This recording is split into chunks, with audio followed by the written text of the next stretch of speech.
मददगार मौला अली मौला। अस्सलामु अलैकुम वरहमतुल्लाहि वबरकातुहू। अल्लाहुम्मा सल्लि अला मुहम्मद व अला आलि मुहम्मद। नाज़रीन सामीन इकराम, आज 18 ज़िलहज्जा शरीफ है। इसी तारीख़ को मौला अली मुश्किल कुशा शेर खुदा अलैहिस्सलाम की विलायत का ऐलान हुआ गदीर खुम के मकाम पर। ये वाक़या रोनुमा हुआ हज्जतुल विदा के वक्त में, यानी कि हुज़ूर पाक सल्लल्लाहु अलैहि वसल्लम जब हज करके वापस तशरीफ़ ले जा रहे थे तो तमाम सहाबा कराम रिज़वानुल्लाहि ताला अलैहिम अजमाइन को एक मकाम पर खड़ा किया जिसको गदीर खुम कहते हैं। वहाँ पर रसूल पाक सल्लल्लाहु अलैहि वसल्लम ने सबसे पहले अपनी विलायत का लोगों से इकरार कराया, शहादत ली। फिर उसके बाद में मौला अली शेर खुदा अलैहिस्सलाम का दस्ते मुबारक बुलंद करके फ़रमाया, मन कुन्तु मौला हो फ़हादा अलीयुन मौला हो, कि जिसका मैं मौला हो उन सब के ये अली शेर खुदा अलैहिस्सलाम मौला हैं। ये वाक़या सब जानते हैं, मैं मुख्तसर से अंदाज़ में आपके सामने अर्ज़ किया हूँ। एक और मकाम है, एक और वाक़या पेश आया जिसे हम मुबाहिला कहते हैं, और उश्शाक़ अहले बैत अलैहिमुस्सलाम इसको ईद मुबाहिला के तौर पर मनाते हैं और 18 ज़िलहज्जा को भी ईद गदीर के तौर पर मनाते हैं। लेकिन अफसोस की बात यह है कि शिया नफ़रत में हम अहलुल बैत अलैहिमुस्सलाम से बुग़्ज़ करने लगे हैं। हमारे कुछ अफराद ऐसे हैं जो अपने आप को सुन्नी तो कहते हैं लेकिन अहलुल बैत अलैहिमुस्सलाम के बुग़्ज़ में है। उसकी वजह सिर्फ़ यही है कि अहले तशय्युअ की नफ़रत। तो क्या हम शियों की नफ़रत की वजह से अहलुल बैत अलैहिमुस्सलाम के ज़िक्र को छोड़ देंगे? आजकल लोगों का शियार यही हो चुका है, कुछ लोगों का काम यही है कि अहलुल बैत अलैहिमुस्सलाम का जो ज़िक्र करेगा, जो उनका दिफा करेगा, उसको शिया कह दो, शिया राफ़ज़ी का उस पर फतवा लगा दो। हम 18 ज़िलहज्जा को ईद के तौर पर मनाते हैं, ईद गदीर कहते हैं, तो कुछ मुल्ला मौलवी कहने लगते हैं कि ये शियों का तरीक़ा है। तो जो कुछ शिया कर दें कि क्या हम उसको छोड़ देंगे? और हज़रत सैयदना उस्मान गनी रज़ी अल्लाह तआला अन्हु की शहादत की तारीख़ का जहाँ तक ज़िक्र है उसमें इख्तिलाफ़ है, ये मुख्तलिफ़ी मसला है, राजे कौल किसी ने पेश नहीं किया। बहुत सारी तारीख़ की किताबों में अक्सर उलमा ने 18 ज़िलहज्जा के अलावा भी ज़िक्र किया है, अय्याम तशरीक़ के दिन गिनाए हैं। तबक़ात इब्न साद में, जिसको तबक़ातुल कुबरा भी कहते हैं, उसमें अबू उस्मान की एक रिवायत मौजूद है कि याम तशरीक़ में जो है हज़रत उस्मान गनी रज़ी अल्लाह अन्हु की शहादत हुई है। और उसके अलावा तारीख़ुल खलफ़ा है और भी बहुत सारी किताबें हैं जिसमें हज़रत सैयदना उस्मान गनी रज़ी अल्लाह अन्हु की तारीख़ गिनाई गई है। उसमें यह बताया गया है कि याम तशरीक़ के औसत में हुई है, अय्याम तशरीक़ के दरमियान में हुई। 18 तारीख़ तो बहुत कम मिलती है, लेकिन ये जानबूझकर 18 तारीख़ को लाया गया है मौला अली शेर खुदा अलैहिस्सलाम के बुग़्ज़ में। क्या ये दिन खुशी का दिन हमारे लिए नहीं है कि जिस दिन मौला अली शेर खुदा अलैहिस्सलाम को सारी कायनात का मौला बनाया गया, हत्ता के अम्बिया अलैहिमुस्सलाम का मौला बनाया गया, तमाम रसूलों का मौला बनाया गया, तमाम सहाबा का, सारी कायनात का, तमाम मोमिनों मुसलमानों का मौला अली मुश्किल कुशा शेर खुदा अलैहिस्सलाम को बनाया गया। ये खुशी का दिन नहीं है, तो हम इसको खुशी का दिन, ईद का दिन इसलिए कहते हैं कि इस दिन रसूल पाक सल्लल्लाहु अलैहि वसल्लम ने मौला अली शेर खुदा अलैहिस्सलाम का दस्ते मुबारक बुलंद करके 1.25 लाख सहाबा के मजमे में फरमाया था कि जिसका मैं मौला हूँ उन सब के ये अली मौला हैं अलैहिस्सलाम। तो जो मौला अली शेर खुदा अलैहिस्सलाम को मौला मानता है, अपना पेशवा, अपना आका, सरदार मानता है, वही आज के दिन को ईद का दिन मनाता है। बहुत सारे लोग कहते हैं कि ये शियों का तरीक़ा है, शिया करते हैं। तो जो शिया करते हैं क्या हम उसको छोड़ देंगे? कि अहले बैत अलैहिमुस्सलाम को छोड़ देंगे शियों की नफ़रत में? जो शिया करते हैं उसको छोड़ दो। तो शिया फिर नमाज भी पढ़ते, तो क्या हम नमाज को छोड़ देंगे? शिया जो नमाज़ पढ़ते उनका तरीक़ा अलग है, हम अपने तरीक़े पर नमाज़ पढ़ते हैं, तो हम भी अपने अलग तरीक़े से अहले बैत अलैहिमुस्सलाम को मानेंगे। शिया मानते हैं तो उनका तरीक़ा मानने का अलग है, हम अपने तरीक़े से अहलुल बैत को मानेंगे। जो अहलुल बैत अलैहिमुस्सलाम को छोड़ रहा है और जो उनके ज़िक्र को छोड़ रहा है, गोया वो कुरान को छोड़ रहा है, हदीस को छोड़ रहा है।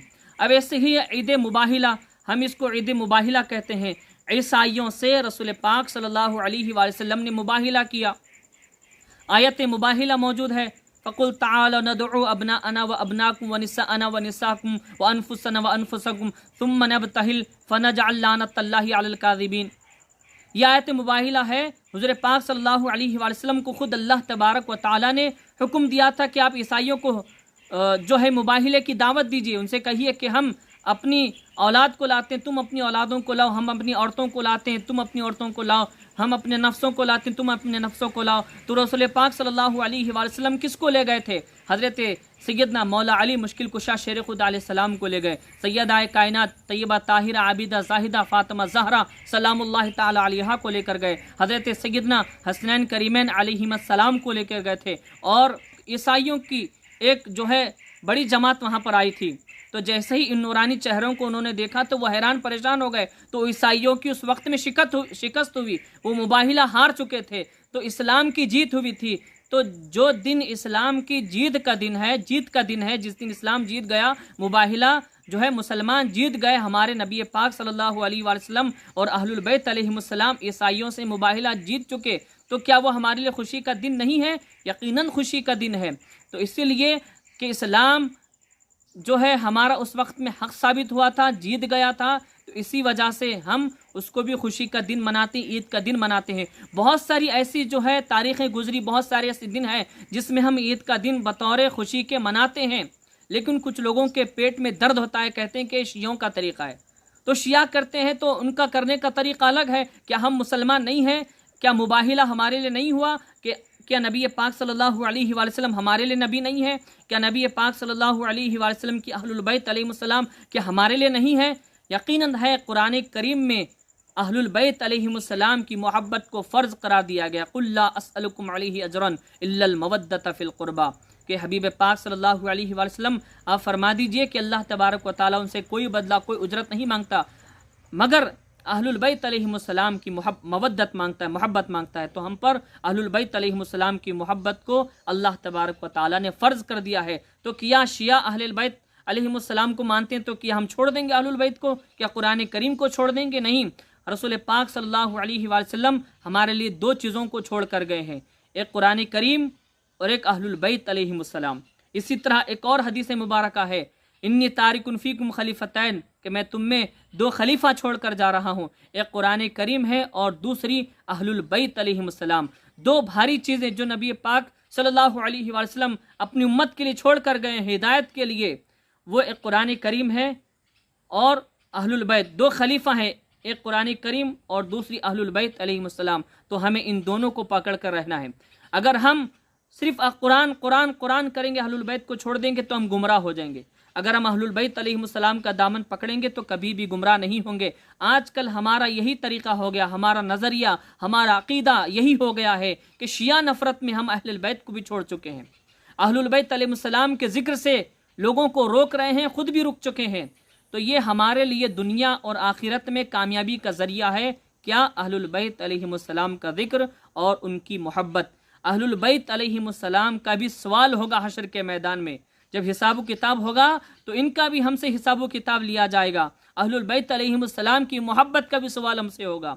तो आजकल लोग अहलुल बैत अलैहिमुस्सलाम को छोड़े हैं, उसकी एक वजह यह है कि शिया नफ़रत में, शिया के बुग़्ज़ में, कि फ़लाँ ऐसा करता है तो वह शिया है, ईद गदीर करता है वो शिया है, ईद मुबाहिला करता है शिया है। मुहर्रम जब आता है तो बहुत सारे लोग निकल के नए नए मार्केट में आते हैं और नए नए फतवे सुनने को मिलते हैं जो कुरान और हदीस के बिल्कुल ख़िलाफ़ होते हैं। तो ये मुहर्रम शिया करते हैं, तो क्या हम मुहर्रम करना छोड़ देंगे? शिया नफ़रत में हम बहुत सारी चीज़ों को छोड़ दिए हैं। ऐसी ऐसी चीज़ें लोग लाते हैं जिसका कुरान और हदीस से कोई सबूत नहीं मिलता। तो अहलुल बैत अलैहिमुस्सलाम से सच्ची अक़ीदत और मोहब्बत करिए, क्योंकि अहलुल बैत अलैहिमुस्सलाम से मोहब्बत करना, अक़ीदत रखना, ये अल्लाह तबारक व तआला की सुन्नत है, रसूल पाक सल्लल्लाहु अलैहि वसल्लम की सुन्नत है। कुरान और हदीस की रोशनी में अहलुल बैत अलैहिमुस्सलाम की मोहब्बत हम पर फ़र्ज़ है। जैसा कि 5 वक्त की नमाज़ें हमारे लिए फ़र्ज़ हैं, ऐसे ही अहलुल बैत अलैहिमुस्सलाम की मोहब्बत भी हमारे लिए फ़र्ज़ है। अगर कोई नमाज नहीं पढ़ता तो वो गुनाह कबीरा का मुर्तकिब होता है, वो कुफ्र के करीब जाता है। लेकिन अहलुल बैत अलैहिमुस्सलाम से अगर कोई मोहब्बत नहीं करता तो वो मुर्तद हो जाता है, काफिर हो जाता है, इस्लाम से खारिज हो जाता है। नाज़रीन और सामीन इकराम, आप तक ये पैगाम पहुँचाना था कि ऐसे फित्तीन शरपसंद लोग फसादी बहुत आएंगे, इनकी बातों को मानना नहीं है। अहलुल बैत अलैहिमुस्सलाम से मोहब्बत करिए और उनके हर दिन को बतौर खुशी के मनाइए, और जो उनके लिए गम के अयाम है उनको बतौर गम मनाइए। ये भी हमारे लिए जायज़ है और ये हमारी एक ज़िम्मेदारी और ये हमारा ईमान है। अल्लाह तबारक व तआला की बारगाह में दुआ करते हैं कि मौला करीम जो कहा सुना उस पर अमल करने की तौफीक अता फरमाए। आमीन सुम्मा आमीन बिजाहिन नबी सय्यिदिल मुरसलीन तोहा व यासीन।